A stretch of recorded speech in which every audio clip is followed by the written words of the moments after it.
नमस्कार, अपना बिहार देख रहे हैं आप और मैं हूं शुभ मिश्रा आपके साथ। और चलिए करते हैं बुलेटिन की शुरुआत। और बड़ी खबर बिहार से, जहां ओमिक्रॉन का विस्फोट हुआ है।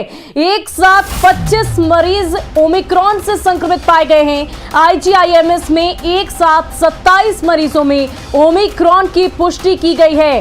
दरअसल पहली बार जीनोम सीक्वेंसिंग के परिणाम में ओमिक्रॉन की पुष्टि हुई। कुल 32 सैंपल की जांच हुई, जिसमें से 27 लोग ओमिक्रॉन से संक्रमित पाए गए। तो ये बड़ी खबर आपको बिहार से बता रहे हैं, राजधानी पटना से बता रहे हैं, जहां कुल 32 सैंपल की जांच में 27 लोग ओमिक्रॉन से संक्रमित पाए गए हैं। बता दें कि इससे पहले एक भी मरीज ओमिक्रॉन से संक्रमित नहीं पाया गया था और एक साथ 27 लोग के ओमिक्रॉन से संक्रमित होने की पुष्टि की गई है।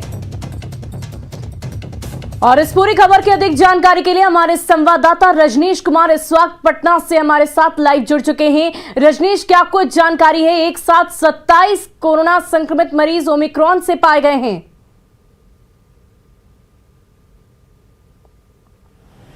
बिल्कुल शुभी, देखिए जीनोम सीक्वेंसिंग का इंतजार किया जा रहा था कि बिहार में इसकी शुरुआत कब होगी। सीएम नीतीश कुमार के आदेश के बाद आईजीएमएस पटना में जीनोम सीक्वेंसिंग की शुरुआत की गई और वहां पर एक साथ 32 सैंपल लगाए गए थे, जिसका रिजल्ट आज सामने आया है। और जिस चीज का अंदेशा था वही हुआ है, यानी 32 में 27 ओमिक्रॉन मरीज मिले हैं, यानी 85% सैंपल के 85% जो है ओमिक्रॉन की पुष्टि हुई है। जबकि 12% यानी महज 4 ऐसे मरीज हैं जिनमें डेल्टा की पुष्टि हुई है। एक खतरनाक कहीं ना कहीं संकेत है।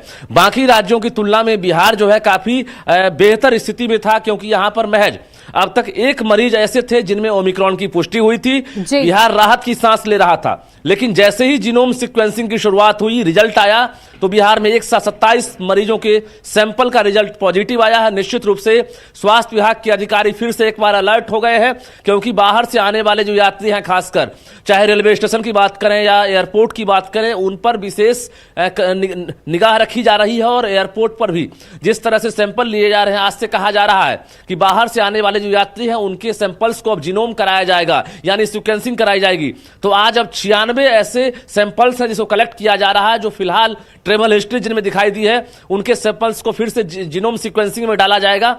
और इसके बाद परिणाम जो है फिर से कहीं ना कहीं अब खतरनाक हो सकता है। ऐसे में अब तक जो आंकड़े हैं, राज्य में डेल्टा वायरस के ही मरीज मिल रहे थे। एक्टिव केसेस की संख्या 12,000 के आसपास है, लेकिन अब जो ओमिक्रॉन की पुष्टि हुई है, एक साथ विस्फोट, तो कहीं ना कहीं एक खतरनाक संकेत है। शुभी जी, वाकई। लेकिन क्या ये जो 27 मरीज इस वक्त पाए गए हैं ओमिक्रॉन से संक्रमित, क्या इनके लिए कोई बेहतर इलाज की व्यवस्था की गई है? कोई बेहतर सुविधा इन्हें दी जाएगी?